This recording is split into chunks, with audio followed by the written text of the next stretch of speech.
بسم اللہ الرحمن الرحیم۔ موت کے وقت اور موت کے بعد کی 100 اسلامی باتیں۔ موت حق ہے، ہر انسان کو آنی ہے۔ اللہ نے فرمایا ہر جان کو موت کا مزہ چکھنا ہے۔ موت کا وقت صرف اللہ کے علم میں ہے۔ فرشتۂ موت حضرت اسرائیل علیہ السلام روح قبض کرتے ہیں۔ نیک بندوں کے پاس رحمت کے فرشتے آتے ہیں، گنہگاروں کے پاس عذاب کے فرشتے آتے ہیں۔ نیک بندے کی روح آسانی سے نکلتی ہے، گنہگار کی روح مشکل سے نکلتی ہے۔ موت کے وقت انسان کو اس کا انجام دکھایا جاتا ہے۔ اگر جنت کا حقدار ہے تو جنت کی جھلک ملتی ہے، اگر جہنم کا حقدار ہے تو جہنم کی جھلک ملتی ہے۔ موت کے وقت انسان کی زبان اکثر کلمہ شہادت پڑھتی ہے۔ جس کی زبان پر آخری لفظ لا الہ الا اللہ ہو وہ جنت میں جائے گا۔ موت کے وقت شیطان بھرسک گمراہ کرنے کی کوشش کرتا ہے۔ ایمان والے کو اللہ تعالیٰ مدد فرماتا ہے۔ موت سے پہلے کی تکلیفیں گناہوں کا کفارہ بنتی ہے۔ موت کا درد 1000 تلواروں سے زیادہ سخت ہے۔ نیک بندے کے لیے موت نیند کی طرح ہوتی ہے، گنہگار کے لیے موت بڑی سخت ہوتی ہے۔ موت کے وقت انسان کی آنکھیں اوپر چلی جاتی ہے، روح نکلنے پر سارا جسم ٹھنڈا ہونے لگتا ہے۔ موت کے بعد انسان کی انگلیاں ڈھیلی پڑ جاتی ہیں، فرشتے روح کو سفید کپڑے میں لپیٹتے ہیں اگر وہ نیک ہو۔ گنہگار کی روح کو بدبودار کپڑے میں لپیٹا جاتا ہے۔ نیک بندے کی روح آسمان تک پہنچائی جاتی ہے، گنہگار کی روح کو آسمان میں داخل نہیں کیا جاتا ہے۔ موت کے وقت قبر کی پہلی منزل کا سفر شروع ہوتا ہے۔ قبر آخرت کی پہلی منزل ہے۔ موت کے بعد صبر کرنے والوں کے گناہ معاف ہوتے ہیں۔ موت کا فیصلہ صرف اللہ کرتا ہے۔ کوئی انسان نہ اپنی موت آگے کر سکتا ہے نہ پیچھے۔ نیک انسان موت کو رحمت سمجھتا ہے، گنہگار انسان موت سے ڈرتا ہے۔ موت کے وقت انسان کے دل کی حالت پر نجات کا دامودار ہے۔ موت کے بعد فرشتے سوال کرتے ہیں، من رب کا تمہارا رب کون ہے؟ ما دین کا تمہارا دین کیا ہے؟ ما کنت تقول فی ھذا رسول محمد صلی اللہ علیہ وسلم کے بارے میں کیا کہتے تھے؟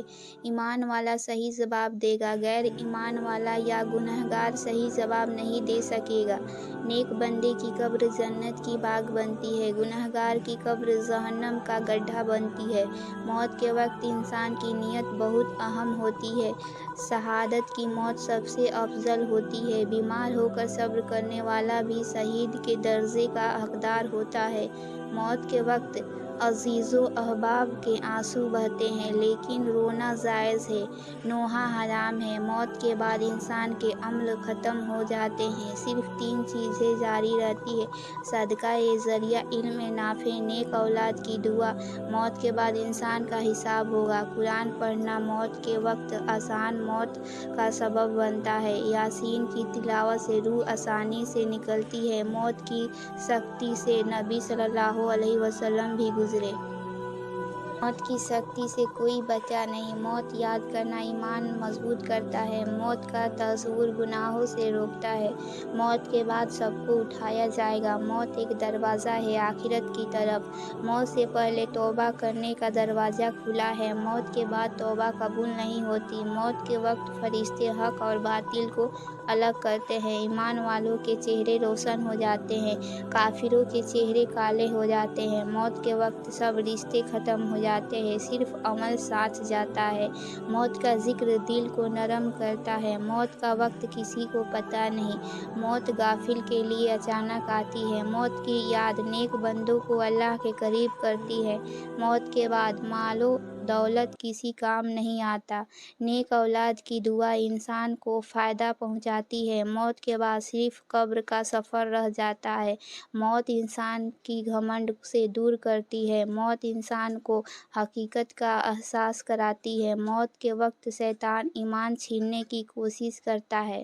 نیک بندوں کو اللہ تعالیٰ حفاظت فرماتا ہے۔ موت کے بعد انسان کی آنکھیں کھول دی جاتی ہیں، اسے حقیقت نظر آنے لگتی ہے۔ موت سے پہلے انسان اپنے اعمال کو نتیجہ دیکھ لیتا ہے۔